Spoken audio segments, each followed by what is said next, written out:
Hola amigos, mi nombre es Miguel Ángel Carrillo y soy de la carrera de Ingeniería Mecatrónica de la Universidad de Pamplona. Hoy les vengo a hablar sobre el transistor de efecto de campo de unión, o más conocido como JFET. Estos transistores, como los transistores normales, tienen una diferencia, que estos son controlados por una fuente de voltaje, a diferencia del otro que eran controlados por una fuente de corriente. Y también que sus terminales tienen unas letras que son D, S y G. La D de drenador, la S de fuente y la G de puerta. Entonces, esto funciona principalmente como si tuviéramos un diodo y colocamos el diodo en directa, la corriente circulaba normal, pero si lo invertíamos, la corriente no circulaba. O si aumentábamos el voltaje acá, esto se iba a separar más y se iba a hacer más aislante. Bueno, esto es lo que pasa principalmente acá. Si nosotros colocamos una fuente de voltaje acá inversa, lo que va a hacer es que esta línea crezca, todo esto crezca acá, y de esta forma no permite que la corriente circule, que es la corriente de drenado, la corriente D. Aquí vemos una gráfica de la corriente versus el voltaje de apagado, o el voltaje off, que en este caso estamos utilizando un ejemplo de menos 5 voltios para una IDS de 8 miliamperios. Cuando esta fuente llega a los menos 5 voltios, no va a haber paso de corriente, la corriente va a estar en cero. Y por lo contrario, si este voltaje está en cero, esta corriente va a ser máxima. Esto no lo da el fabricante, al igual que este voltaje acá. Para esta curva lo representa esta siguiente ecuación.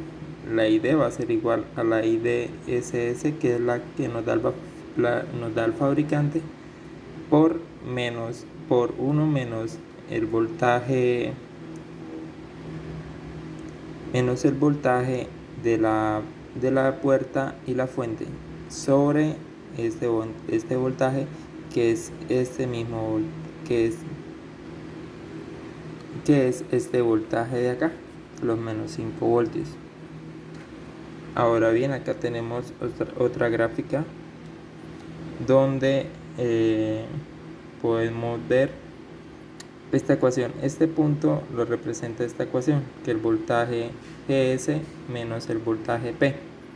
Entonces, si tenemos un voltaje GS de menos 5 voltios menos el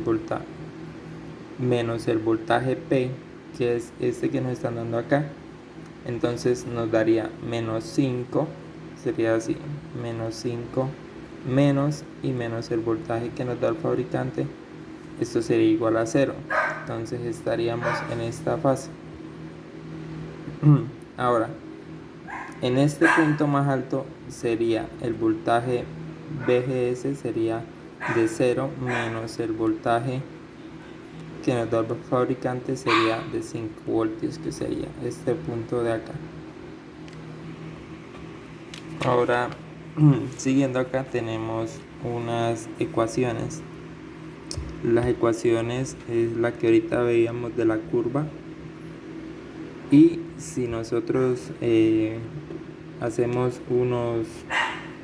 unos ejemplos donde decimos que si el voltaje VGS va a ser igual a 0, pues entonces obtendremos que la ID va a ser igual a la IDS. La IDS es la I del fabricante, va a ser entonces la I máxima. Y si el voltaje GS es igual al voltaje del fabricante, entonces nuestra ID va a ser igual a 0. Entonces si tendríamos 20 voltios sobre 20 voltios sería igual a 1 y 1 menos 1 sería igual a 0. Entonces en este caso sería 0. Aquí tenemos otro donde nos dice que si el voltaje GS es igual a la mitad a la mitad del voltaje P, la ID va a ser esto IDS sobre 4. Y esto tenemos, y aquí tenemos una ecuación del voltaje GS donde es esta misma ecuación pero despejada. Tenemos para un PD igual al voltaje de S por la ID y una RD es igual a la R sub 0 sobre 1 menos voltaje GS sobre el voltaje P todo elevado al cuadrado. Ahora tenemos el siguiente ejemplo que nos dice que determinemos la ID Q y el voltaje GSQ. También el voltaje D, el voltaje S y el voltaje DS para el siguiente circuito. Entonces aquí lo primero que hacemos, aplicamos una condición de que se cumpliría para las ecuaciones que acabamos de explicar. Entonces si tenemos por ejemplo el IDS sobre 4, nos daría 2 miliamperios, que es la que nos da el fabricante. El fabricante nos dice que nos da una IDS de 8 miliamperios y nos da un voltaje pico de menos 4 voltios. Entonces acá nos dan 2 miliamperios. Entonces cumpliría que el VGS va a ser igual al VP dividido entre 2. En este caso sería menos 4 voltios dividido entre 2 sería 2 voltios, menos 2 voltios. Para este ejemplo tenemos polarización por división de tensión. Entonces aquí donde tenemos las dos resistencias vamos a hacer un divisor de tensión que nos quedaría que el voltaje G va a ser igual a la resistencia 2 por el voltaje DD sobre la resistencia 1 más la resistencia 2. Eso nos daría un voltaje de 1.82 voltios. Ahora para esta ecuación lo que haríamos sería sacar una malla en esta parte del circuito donde tendríamos el voltaje GS y el voltaje de la resistencia S. Entonces nos quedaría esta ecuación. La despejamos para calcular el voltaje GS. Entonces tenemos el voltaje que es de 1.8 menos la corriente por la resistencia que la conocemos.